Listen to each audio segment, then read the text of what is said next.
भगवान सब अच्छे के लिए करते हैं। एक बार की बात है, एक राजा तलवारबाजी कर रहा था। अचानक से उसकी उंगली में कट लग गया तो पास खड़े मंत्री अचानक बोल उठे, राजा साहब चिंता न करें, जो होता है सब अच्छे के लिए होता है।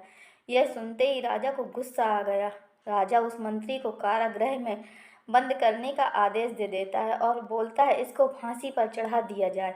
यह सुनकर मंत्री घबरा गया। उसने राजा से निवेदन किया, महाराज मैंने आपके यहाँ इतने वर्षों तक काम किया है, क्या आप मेरी अंतिम इच्छा पूरी नहीं करेंगे? राजा बोला, ठीक है, बताओ क्या है तुम्हारी अंतिम इच्छा? मंत्री बोला, कृपया मुझे 10 दिन का समय दीजिए, उसके बाद आप मुझे जो चाहें वो सजा दे दीजिए। राजा ने उसकी अंतिम इच्छा मान ली। राजा दूसरे दिन अपने सैनिकों के साथ जंगल में शिकार पर निकला।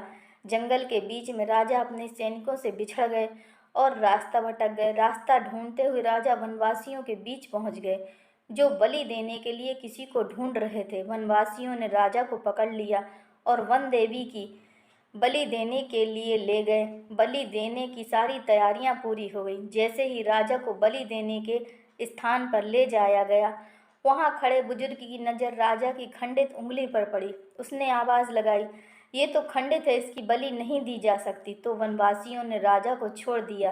राजा जैसे तैसे वहां से निकला और अपने राज्य पहुंचा। सबसे पहले कारागृह में अपने मंत्री से मिलने पहुंचा।